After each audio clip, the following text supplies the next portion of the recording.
आज की क्लास में हम जानेंगे कि जो आर्य भाषा है उसके वर्गीकरण के अनुसार जो आधुनिक भारतीय आर्य भाषा उसकी क्या विशेषताएं हैं और उसको किस प्रकार से वर्गीकृत किया गया है। जैसा कि इसके पहले तीन विभाजन है पूरी भारतीय आर्य भाषा का।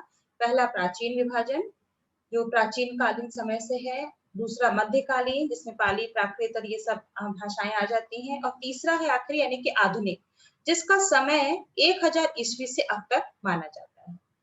तो अब जो आधुनिक भारतीय आर्य भाषा है उसे कहा जाता है कि इसका जो विकास है वो अपभ्रंश से हुआ है।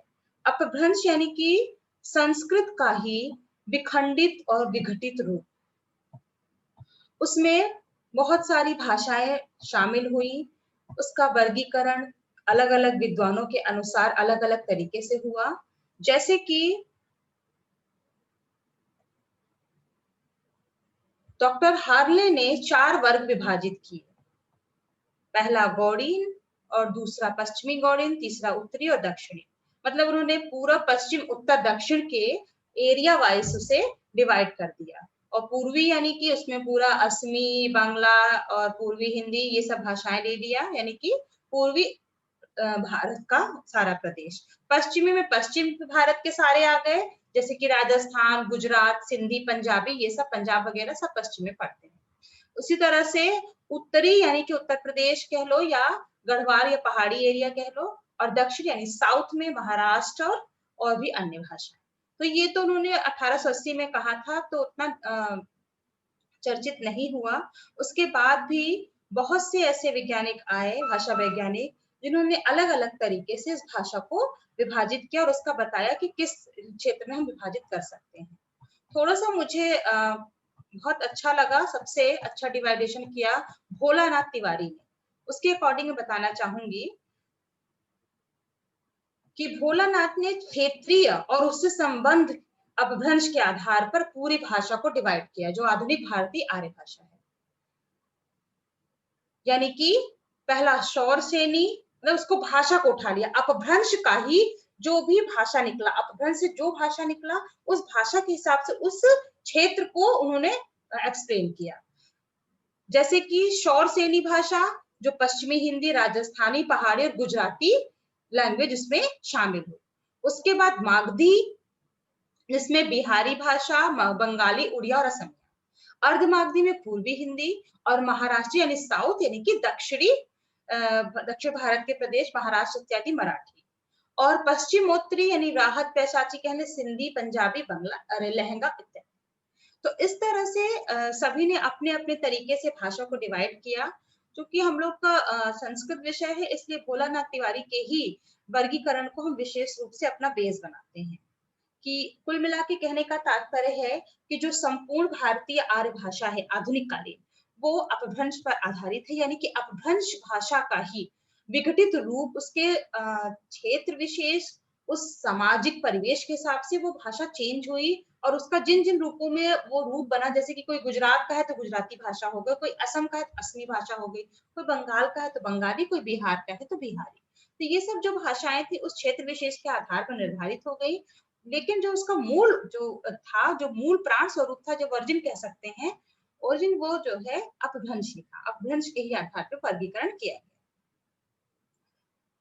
इसके साथ जो आर्य भाषा का जो एक इतिहास है उस पर थोड़ा सा दृष्टि डाल देते हैं हम लोग कि आर्य भाषा मूल रूप से पाकिस्तान का क्षेत्र भी, बांग्लादेश का क्षेत्र भी आता है, यानी कि भारत के ऊपर का पार्ट ज्यादा, जो एशिया के पार्ट को लिया हुआ है तो ऊपर के पार्ट को ज्यादा, मतलब साउथ का कम, ऊपर का भाग ज्यादा, वो आर्यकालीन माना गया है। और उसमें जो जो भाषाएं आती हैं लगभग सारी भाषाएं आ जाएंगी, कश्मीरी आ जाएगी, सिंधी आ जाएगा, उड़िया, बंगला, असमी, बिहारी, गुजराती, हिमालय, राजस्थानी, पंजाबी और हिंदी। तो इस तरह से जो इसकी शाखाएं हैं, गुजराती है, मराठी है, पंजाबी है, सिंधी है और लहंदा।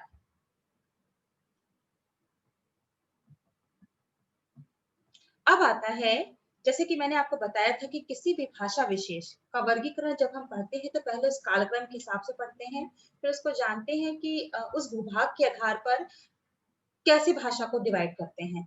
अब जो तीसरा चरण आता है वो आता है कि उसकी विशेषताएं क्या है। यानी कि अगर कोई आधुनिक भारतीय आर्य भाषा की बात कर रहा है तो निश्चित रूप से उसकी कोई ना कोई क्वालिटीज जरूर होंगी, कोई ना कोई विशेषताएं होंगी।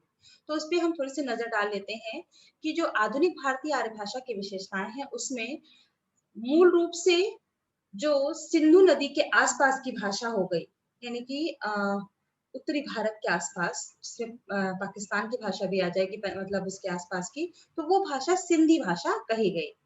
और सिंधी के ही दूसरे पार्ट बता दिया, वो विस्तार से आप ज्यादा इसको नहीं जा सकते। इसके अलावा लहंदा, लहंदा भाषा ऊपर मैंने इसका डिस्कस किया। तो लहंदा यानी कि पश्चिमी, जिसमें कि मुल्तानी, पोटवारी, जटकी, हिंद की ये सब भाषाएं आ जाती हैं। तो एक तरह से वो शारदा लिपि की ही उपशाखा है। तो लहंदा और सिंधी लगभग एक। अब क्या है, उसमें पंजाबी भाषा भी आ जाएगी, पाकिस्तानी भाषा भी आएगी, मतलब पाकिस्तानी में मैक्सिमम जो प्रयोग किया जाता है इन सब भाषाओं का पूरा मिक्सचर है। अब इसके साथ आता है दूसरा गुजराती भाषा। गुजराती गुजरात प्रदेश की भाषा है और इनका संबंध गुर्जर जाति से है। और इसी गुर्जर के आधार पर गुजरात बना है। जैसा कि शब्द का जब हम विवेचन करते हैं, किसी भी पद का विवेचन करते हैं, तो स्पष्ट होता है कि वो मूल पद क्या रहा होगा। तो गुजरात का संबंध गुर्जर जाति से है, तो उसी में गुर्जर और प्राकृत्य, फिर उसके बाद गुर्जरता और गुजरात रूप बना। अब गुजरात की अपनी कोई लिपि है जो कि कैथी से मिलती जुलती है और उसी गुजराती भाषा का प्रयोग किया जाता है। इसके साथ ही मराठी भाषा, जैसा कि आप जानते भी होंगे, महाराष्ट्र की भाषा को मराठी कहते हैं। तो महाराष्ट्र के भूभाग में उसके साथ साथ नागपुरी भाषा भी आ जाएगी, कोंकणी यानी गोवा वगैरह में बोली जाने वाली कोष्टी महारी इत्यादि भाषाएं भी प्रयोग की जाएंगी। महाराष्ट्र जो मराठी भाषा है उसकी लिपि क्या है, देवनागरी है। ये चीज पॉइंट करने वाली है कि मराठी की जो लिपि है वो देवनागरी, और कुछ लोग मोड़ी लिपि का प्रयोग करते हैं। अब मराठी हो गया, गुजराती हो गया, सिंधी हो गया, लहंदा हो गया। अब आता है बंगला। बंगला का भी बताया, जैसे बंगाल प्रांत में बोला गया, इससे बंगला, तो उसमें बांग्लादेश का भी भाग, पश्चिम बंगाल, उसके आसपास के क्षेत्र, ये सब उसमें बंगला का साहित्य और भाषा का प्रभाव पड़ा। तो बंगला की भी अपनी बंगला लिपि है जो कि देवनागरी से ही विकसित हुई है।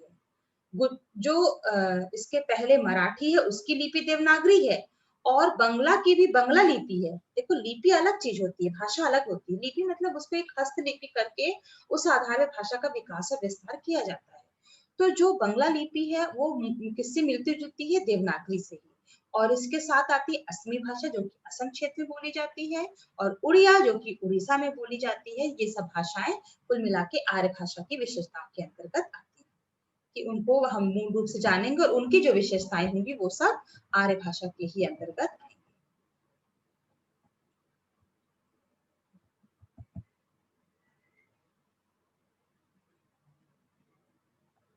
तो इस तरह से जो संपूर्ण आर्य भाषा है, आधुनिक आर्य भाषा है, उसके हम विभाजन को लेंगे, उसके क्षेत्र को बताएंगे, उस क्षेत्र में किन भाषाओं का प्रयोग किया जाता है उन भाषा को बताएंगे, उनकी लिपि को बताएंगे और उनकी विशेषताएं को बताएंगे। सपोज अगर बांग्ला भाषा है तो बांग्ला बांग्ला की बंगाली की लिपि कैसी होती है, क्या विशेषताएं होती है, उसे हम बताएंगे। लेकिन मूल रूप से जो वर्गीकरण है वो मुख्य बात यही है कि उसे क्षेत्र के हिसाब से डिवाइड किया गया है। जैसे किसी ने उसे पूर्व गौड़ियन, पश्चिमी गौड़ियन, उत्तरी गौड़ियन, दक्षिणी गौड़ियन इस रूप में विभाजित किया। किसी ने उसे बाहरी उपशाखा, मध्य उपशाखा और भीतरी उपशाखा इस रूप में विभाजित किया। अगर इस क्रम से देखें तो भी वही बात होती है कि उत्तर बाहरी यानी कि जो बाहर के प्रांत के, मध्य यानी कि हमारे जो मध्यवर्ती भारत के समीप एकदम सेंटर पॉइंट, और भीतरी यानी कि उसके आसपास के जो सेंटर के आगे पीछे के हैं वो, जैसे कि पंजाबी, गुजराती, भिरनी, खानदेशी, नेपाली इत्यादि। तो इस तरह के कई वैज्ञानिकों ने डिवाइड किया है। आप इन सबका डिवाइडेशन पढ़ेंगी तो जो इसका मूल तत्व है वह यही है कि क्षेत्र के आधार पे भाषा को विभाजित किया गया है। भारतीय आप अपने मानचित्र के हिसाब से उसको तय कर सकती हैं कि इस क्षेत्र का है, ये भाषा है, ये भाषा, ये सब आधुनिक के अंतर्गत आती है। तो इस तरह से जो भारतीय आधुनिक आर्य भाषा, उसका समय 1000 ईस्वी है और उसका विकास अपभ्रंश से हुआ है। अपभ्रंश का जो विकास है, यानी कि अपभ्रंश कहाँ से आया, वो मूल संस्कृत से ही आया।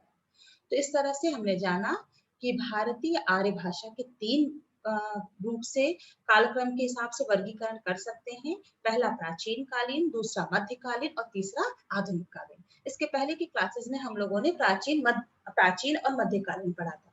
जो प्राचीन है, जैसा कि आपको बताया कि वैदिक जो भाषा है, वैदिक संस्कृत, उसकी जो विशेषताएं हैं वो प्राचीन आर्य भाषा के अंतर्गत आती है। इसके साथ साथ ईरानी भाषा को भी ली गई है, यानी कि अवेस्ता में जो भी भाषा का प्रयोग किया गया है उस भाषा को बेस बनाकर प्राचीन आर्य भाषा को एक्सप्लेन किया गया है। इसके साथ जो मध्यकालीन आर्य भाषा है उसको भी मैंने बताया आपको कि पाली, प्राकृत, अपभ्रंश, पैशाची, ये सब भाषाएं इसके अंतर्गत आती है। सूरसेनी और गौड़ी, मागधी, ये सब भाषाएं इसके अंतर्गत आती हैं।